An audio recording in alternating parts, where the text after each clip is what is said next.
Dead America, Heartland, Part 5. Dead America, the Second Week, Book 12. Written by Derek Slaton. Narrated by P.J. Morgan.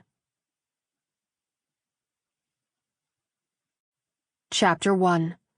Day 0 plus 14. The moon sat high in the sky, full and illuminating the 1,000 soldiers below prepping their gear. "Sergeant, is your team ready to go?" Captain Kersey asked, as he glanced over the idle train awaiting the troops. The engineer walked the length of it, doing one final inspection before they loaded up.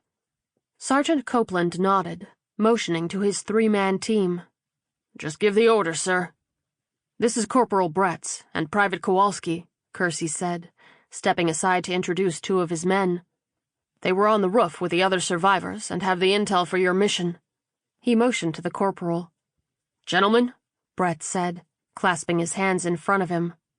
"According to the info we have, there are survivors in apartment 1218. Apparently the building was heavily infested with zombies, so they've been stuck in that apartment since this thing began." Corporal Dawson raised his hand, clipping his set of night vision goggles around his stocky neck. "Do we even know if they're still alive?" "According to the survivors in our building," Kowalski put in, "they've been contacting each other via handwritten notes on whiteboards, but they haven't heard from them in a day or so." Copeland checked his rifle and slung it over his broad, dark shoulders. "Any other survivors in the building?" he asked. "Unknown, but probably," Bretz replied. "You'd like to think some other people were smart enough to keep the doors closed when this hit." Copeland attached his night vision goggles to their passive position. "Incursion point?" "Through the roof," the corporal replied.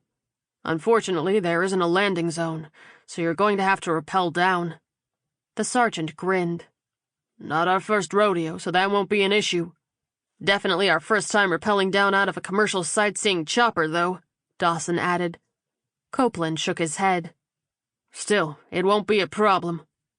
We don't know the condition of the survivors, but there's a good chance they haven't eaten in a while, so we're including a care package to meet their immediate needs," Bretz continued. Dawson raised his hand again. "Make sure there are some medkits in there," he said. "Mac here was studying to be a nurse before he decided it was much more fun to hurt people than heal them." Private Mac sighed, his blonde, all-American hair glittering in the moonlight as he shook his head. "You know, you can just say I went to med school," he said dryly. "Yeah, it's not nearly as funny, though," Dawson replied. Kersey checked his watch. "Sergeant Copeland, you and your team have 4 hours to clear this building," he said, command. Sample complete. Ready to continue?